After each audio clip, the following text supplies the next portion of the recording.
Magandang araw po sa ating lahat mga kapatid. Ngayon meron akong i-share sa inyo mga kapatid regarding po sa violation details po mga kapatid. Ayan po, nung nagkaroon ako dito mga kapatid, ayan po ang lumabas lahat. Kung makikita nyo po lahat ng mga violation details ko po lahat. So nag-red na po. So ayan na po guys, nag-red na red na po mga kapatid. So, huwag kayong mag-alala mga kapatid kung nagkaroon kayo ng mga violation details po. Okay, huwag kayong mag-alala kasi wala namang problema dito as long as po na hindi nyo po dadagdagan siya para hindi siya maging disabled po. So, pag once na nagkaroon kayo ng mga ganito guys, no? Ay mag-ingat-ingat lang po tayo sa mga in-upload natin. Hindi lang po video, yung pag-post natin. Ayan, mapa-picture man yan, mapa-comment man pa yan, or mapa-text message, or comment, or video, or pictures po, anything po mga kapatid. So, ang gagawin lang natin yan ay mag-ingat-ingat lang po tayo sa pag-upload. Kung nakikita nyo dyan mga kapatid, ay yung in-stream ads, branded content, tagging po mga kapatid, Reels overlay ads at saka stars ay hindi po gumagana po yan mga kapatid. So ipagpapaliwanag ko sa inyo kung ano ang gagawin natin po. So ito na nga mga kapatid, ano bang ginawa ko, bakit nag-green, di ba? Sana all makikita nyo po yun mga kapatid, no? For example, sa in-stream ads, you've lost the ability to earn money from in-stream ads for 7 days. Same din po sa branded content tagging. Ayan po, 7 days yan. Real overlay ads, 7 days yan. And then yung stars is for you've lost access to stars for 1 day lang po. Yan.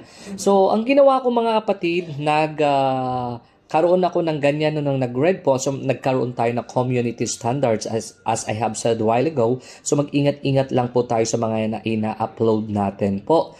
Okay, so kailangan natin sumunod po sa community standard po, yung policy po, okay? Yung policy po ni Meta para di tayo magkaroon ng mga ganyang issue po. So, syempre, nung nagkaroon ako ng ganyan mga kapatid, so parang masasad ka talaga, malulunly ka po talaga. Syempre, isipin mo hindi ka nakikita. So, malaking tulong po dito po ang dito sa Facebook world, malaking tulong po. So, malaking maitulong po ito sa akin para sa aking nanay po at sa aking anak po. So, malaki po. So, since nagpapagamot po siya. So, thank you so much po. Malaking tulong talaga ito. Okay? So, huwag niyong sabihin na yung pag-vlog natin ay walang silbi. Meron po yan. Antayin natin kung kailan po tayo sisika sa keep on uploading. Huwag natin pansinin kung marami tayong mga sinasabi ng mga viewers natin or anything po. So, ayan. Inantay ko lang po mga kapatid. So, ito yung ginawa ko lang po. Nagpa-review lang po at ako mga kapatid at nag-report a problem. And then, okay na po siya, inantay ko lang po mga kapatid. So bumalik na po siya, nag-green po lahat. Pero ang aking concern lang po ay hindi po natatanggal yung aking community standard.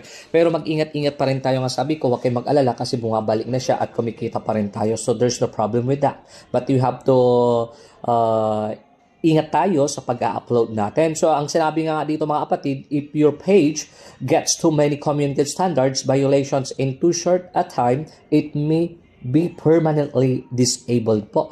So, yun nga mga kapatid. So, huwag kayong mag-alala. Sabihin ko sa inyo mga kapatid, sabihin ko sa inyo. So, huwag kayong mag-alala. Sa una lang po talagang marami kayong iniisip mga problema pero huwag kayong mag-alala at babalik po yan. So mag-upload tayo yung naaayon po kay Meta, yung community standard, sumunod po tayo sa partner monetization, yung ina-upload natin ay dapat makabuluhan po mga kapatid. Ayan po. So maraming salamat and thank you so much po mga kapatid, mga sumusuporta sa akin, mga sponsors ko, members, ayan, viewers ko, lahat po kayo na sumusuporta sa akin. Ano pa, mga star senders, kayong lahat. Thank you so much. Sabi ko nga malaking tulong po ito sa magulang ko po at ang aking anak. Ayan. So thank you so much and God bless po. Huwag kayong mag-alala. Magpa-review lang po kayo at mag-report a problem. Babalik din.